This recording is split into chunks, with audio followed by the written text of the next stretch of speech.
Hello everyone, and welcome to this video, which is in our Great Engine Game series. I'm Grandmaster Matthew Sadler, and we're taking another look at some Fisher Random Chess, Chess 960. It's Komodo Dragon against Wasp from the TCEC Season 24 FRC 6 League B. This was a bit of a crazy game, and yeah, I saw it unfold before my very eyes, and well, just really appealed to me. Yeah, I mean, this is a rather strange starting position, and in actual fact, the big problem for both sides, in actual fact, is that the G7, G2 pawn is slightly difficult to defend. So, yeah, there are ideas like playing knight G3 into F5 and attacking the pawn on G7. Now, you would have sort of thought, well, I mean, I can simply castle and cover it, can't I? But there's a slight problem with that, because if we go knight G3, knight F6, knight F5, castles, then knight takes C7 is checkmate. Wins the queen as well, but I think we'll settle for checkmate. Now, I had the feeling when I saw this, but we've had loads of games with this, right? With this sort of setup. But actually, this is FRC position 864, and we haven't had exactly this position. We've had this position with slightly different disposition of the queens and the bishops, but never exactly this position. So yeah, yeah, and it just makes a little bit of a difference, I think, you know, whether the position is very difficult for black or whether it's sort of acceptable. Well, after knight G3, there are a few interesting possibilities. I mean, F6 was played by Dragon against Stockfish in one of my matches. Gives black the idea of playing rook F7 if ever you play knight F5. That's completely possible. But Wasp actually went for quite a common way of playing, really, which is basically just giving a pawn away and playing for compensation after. So C5. Knight H5, and now just F6. So we're giving away the G7 pawn. It feels, you know, in a standard game this would look absolutely horrific. In Fisher Random it's slightly more acceptable. So King F7, Knight H5, and now B6. So actually, you know, in the time that White spent, you know, grabbing a pawn, basically, these bishops have got very nicely activated. And to be honest, you know, I would really expect that the Black's got pretty decent compensation for the pawn. I mean, the number of pawn sacrifices you see from engines in standard, but also especially in Chess 960, you know, you'd really expect that, well, you know, if White's going to give up so much time up just grabbing a pawn, surely black should have an advantage, or, you know, should at least not be much worse at all. But no, not in this case, not really. It really seems that that this is you know, pretty good for White. You know, Stockfish was sort of giving it something like you know, 0.6, 0.7 for White. So, you know, pretty nice advantage. Well, F3 was played. Not sure I think of that move, to be honest, but F3 just to stop bishop takes G2 there, and now Queen C7 played. Idea is to attack the pawn in H2, and after G3 to play Queen E5 and just chase that knight away from H5, and also we're actually stopping B2 to B3 from being played because the A1 bishop is hanging, so that's useful as well. And after knight F4 we go knight G6. Takes and takes, and well, yeah, I mean, this the initial sort of complications have sort of finished, and well, to be honest, I mean, I have this feeling that black should surely be doing okay here. Okay, you're a pawn down, but your king is pretty safe. You know, you're actually quite nicely developed. These diagonals are open, as we've said. Actually, the rooks are connected. The only thing we need to do is to get this knight active. You know, why on earth should this be that bad? But well, somehow it doesn't quite translate into equality somehow. So C4 was Komodo's move, and it's got a very cunning little idea here, which we'll see in the game. Interestingly enough, one of Stockfish's idea was to play the move F5. And well, the idea is very, very cunning. Black's idea is to go queen h8, attacking the pawn on h2, and then to follow up with bishop e5. And playing bishop e5 will stop white, or make it even more difficult for white to play this move b2 to b3 and get the a1 bishop active. Quite an interesting idea in actual fact, and I think one of the most striking things about this all was that blacks are pawn down, so you often you're sort of thinking, well, what sort of compensation should I be trying to get? And what was quite striking was that Stockfish was basically always trying to swap off the dark square bishops, make sure that that this bishop wasn't getting active, pointing towards the black king, and then afterwards it was just sort of playing the rest of the position, sort of assuming that well, this slight space advantage and the general activity, the fact that white's so far back, that this would give it some sort of compensation. And well, it was proving fairly successful. As long as it got those dark square bishops exchanged, it was proving fairly successful at making draws from these positions. So yeah, kind of I found it very, very interesting. For example, let's have a look. What do we have here? Oh yeah, bishop c2, queen h8 in this position, rook f2, bishop e5, b3, and then Stockfish was just taking it off and playing knight f6. And yeah, you're a pawn down, of course, but I guess it's the h-pawn, perhaps not the most crucial pawn on the board.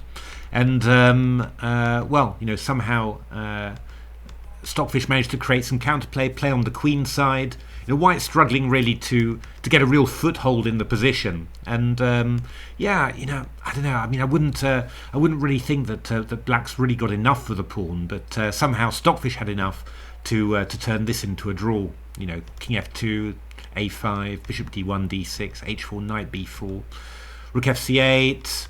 a4 comes in, just the way that Stockfish plays, just somehow managing to keep the pieces active and not really give white any opportunity to start creating weaknesses or fixing them.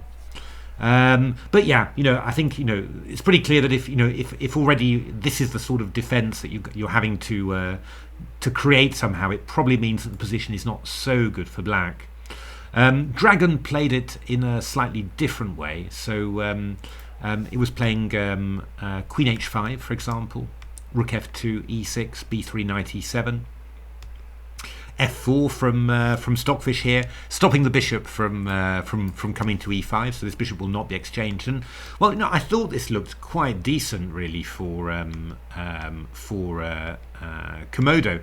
I mean, playing c4, and you're going to go b5, and you're going to get some queenside initiative.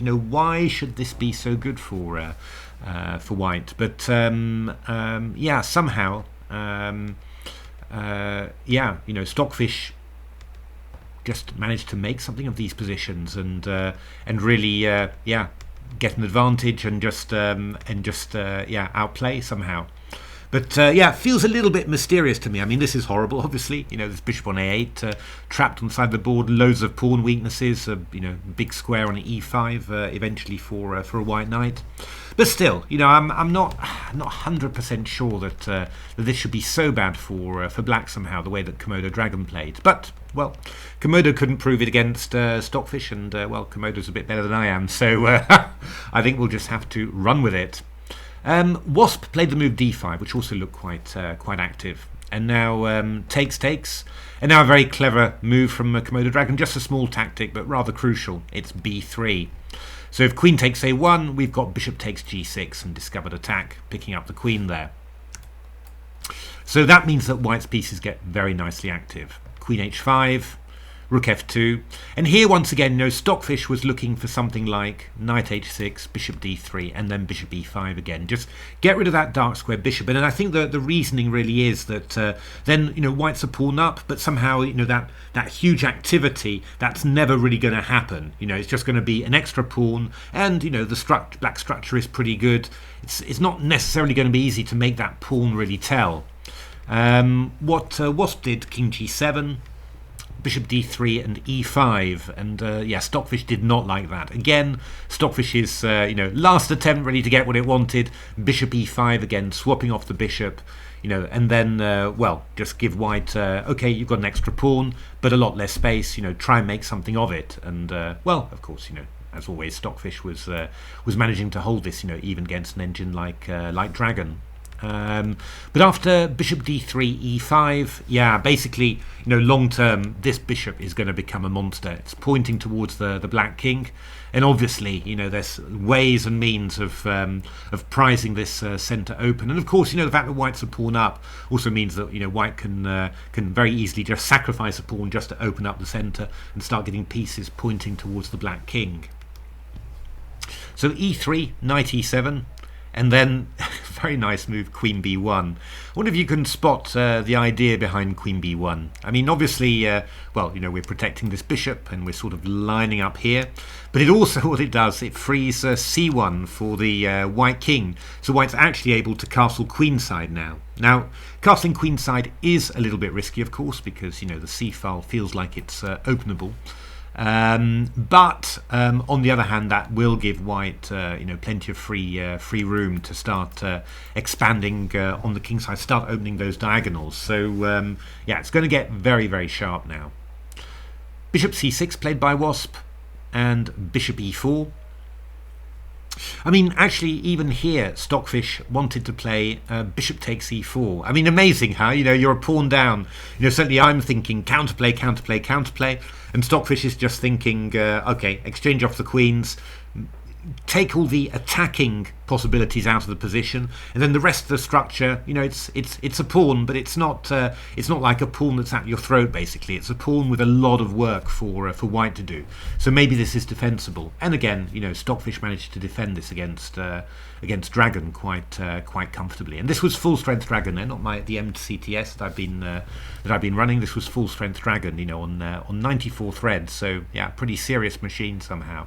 But still, that was enough for Stockfish to draw. So quite interesting as well. Just, as always with those things, you do wonder, is this really practically applicable to me? Hard to say, really. I mean, the way that Stockfish gets these draws is by then playing accurately, for 100 moves or something. And yeah, not really sure that this is human possible. I mean, certainly when I was practical player, professional player, I always preferred going for some sharper counterplay, standing 0.3, 0.4 extra worse, but at least having chances of counterplay, chances for some real imagination. This is all about accuracy, and it's quite difficult somehow.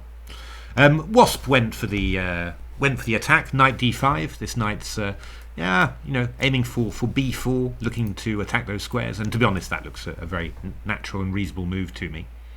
a3, just to stop knight b4. f5, that's a risky move. Again, not what Stockfish was looking for. That is a very risky move, because now this bishop is going to become a monster here. Bishop d3 and knight f6.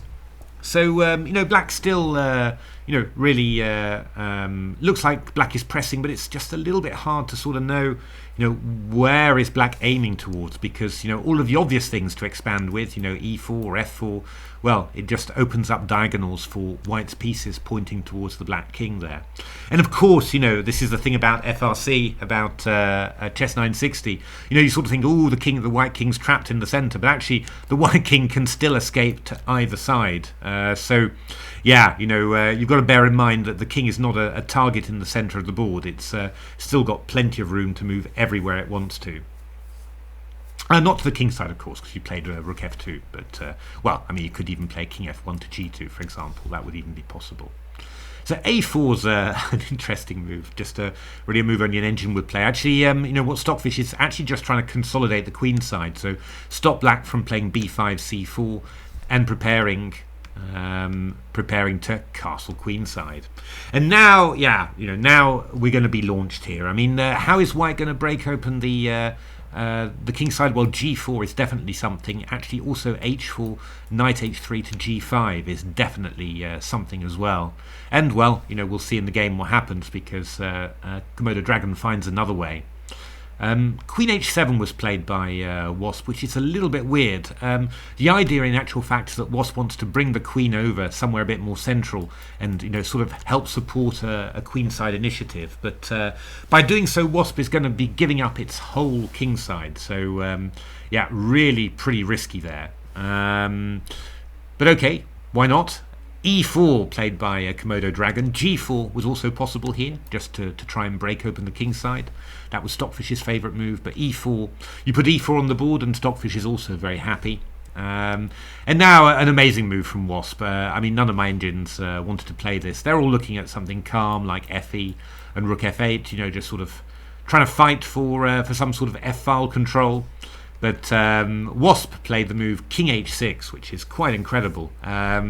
Bringing the king forwards here, and but freeing the queen, and then the idea is that you want to start pushing stuff. So it's just going to be a huge collision now, because White's going to start tearing apart Black's king side, and Black's desperately going to try and do something on the White queen side, which is not, you know, not totally stupid, certainly, because you know, that White king is quite open. You know, C file is pretty open, and these pawns are a bit advanced and quite exposed. So EF, Queen D7, Bishop C2. Knight d5, so we're sort of aiming for moves like knight b4 and then c4 just to break stuff up. Rook e1, and now knight b4 and f takes g6, and b5 played, you know, which is I mean, yeah, it feels a bit slow from Wasp. You know, I mean, after all, White's already taken 2 pawns here, and the king's on h6. You know, so it does feel a bit slow. On the other hand, you know, you look at White's pieces; none of them are further than the second rank. So you know, it's quite a way to the Black king here. So even though this attack is slow, you know, I wasn't 100% convinced really that it was going to be, you know, that it was going to be that easy for White to do anything, but. Dragon, and this is what really attracted me, chooses an amazing way of doing it, and so plays g4. So b takes a4. Yeah, both Stockfish and Komodo, they were desperately trying to play knight d3 in exchange of queens, but you're just ending up pawns down in this position. So I really thought that Wasp's idea is the only way, really. B takes a4.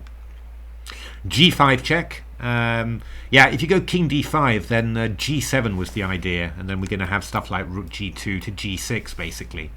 So that's not particularly pleasant. So king g7 played, and now f4. So yeah, I mean, all these white pieces are back here on the first and second ranks, but well, you can see quite a bit of power here, really, can't you? So bishop b5 played. Well, looking to put something on d3, interrupt that communication. Rook e3, just trying to hold that together a little bit. And now Wasp decided to cash in a little bit. So knight takes c2, and then bishop d3. So you're just trying to block off this attack against the Black king. But then, yeah, Komodo Dragon did something that I found just incredible, really. You know, just f5. And I was really wondering about this position because, you know, obviously you see Komodo's evaluation and it's really, really high, but you're sort of thinking, you know, is it really that good? Because, you know, well, you know, these pawns look great, but, you know, obviously, you know, the pawn on g6, since Black has actually, you know, got hold of this b1 h7 diagonal, the g6 pawn isn't protected to f6. We've got king takes g6, and well, I mean, you know, Black's got 2 rooks, a queen, and you know, various stuff. You've got this pawn taking here. I mean, yeah, you know, I'm a little bit worried, really. I mean, how is this really working for White? I mean, it's the sort of position that I might get it, you know, as I'm heading towards a time scramble with lots of moves to make to the time control, and where I've maybe completely lost control. You know, that would be my sort of feeling. But of course, this is Komodo, and it hasn't lost control. It's just completely in control. I mean, if a b3, then this was the lovely idea: knight f3. So you know, we're attacking this pawn here, so there's no moving away from the e file for this rook. And after bishop d6, we've got this gorgeous idea, knight h4, and the idea simply is that we're just going to go f6. So king f8, we go f6, rook d8, g7, king g8, knight f5, and yeah, actually, you know what? These pawns are moving quite fast, and actually, there's even the possibility of playing h4, h5, g6. And then h6 and f7 or h7. You know, it's just all happening there. So this is actually really, really powerful. And you know, although it seems like there's some threats around the White king, actually there's none at all there. So rook f8 was played by Wasp, and now, yeah, this was the one that really shot me, h4. Have you really got that much time just to play, you know, h5 and h6? But yeah, I mean, the big problem for black really is that we can't afford to move the queen away because, you know, there's all sorts of stuff happening, or that is going to happen. I mean, if you move the queen away, then f6 check, and the g6 pawn is defended by the queen. So that's the real problem. And well, yeah, you know, again, a takes b3. We're just going to take h5, and somehow those 4 connected pass pawns on the king side, you know, they're way stronger than this one measly pawn on the queen side there. King g8, we go f6, rook g3, knight f3, rook h3, rook f1, b2 takes, and starts getting desperate, and now f7, and it's just completely over. You know, just incredible, really. I mean, I was quite amazed at how strong it was. You know, just I think the similarity to a sort of position I could get after completely losing control. You know, that was sort of influencing me. But actually, this is just completely winning. So takes was played by Wasp. Rook d3 check, king c2, rook g3, knight e2, rook g4. And now an absolutely gorgeous move. And well, you know, Stockfish. Give Stockfish its due. It was always trying to exchange off this bishop on a1, and then if you look at how bad this bishop on b8 is, you know, just only defending the pawn, not performing any useful function whatsoever, you've kind of got to give the fish, you know, got to agree with what the fish did. And even worse, you know, this bishop pointing towards the black king allows this move, knight f4. And well, we are now just threatening knight e6 check, and well, yeah, just I had to blink a couple of times. Just what was the idea again?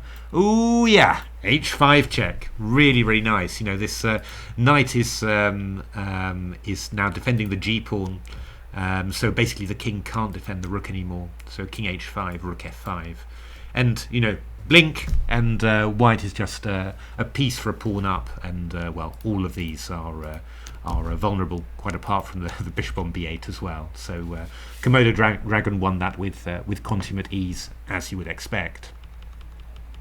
Really cool game, yeah. I mean, these are the sort of games that you really only get with Fisher Random somehow.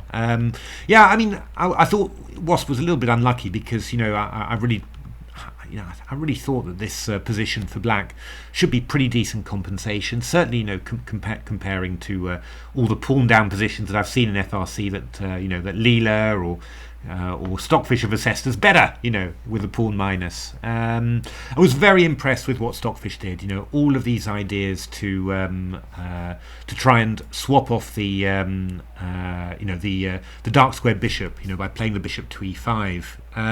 Yeah, it's not a defensive technique that would have occurred to me. But yeah, you know, when you see what happened in the game, the power of that bishop pointing towards the king, and how useless this one became, then yeah, you really understand. You know, you start to understand that basically it's a question of getting rid of all your dead wood and then just leaving yourself with active pieces and plenty of space in return for that sacrificed pawn.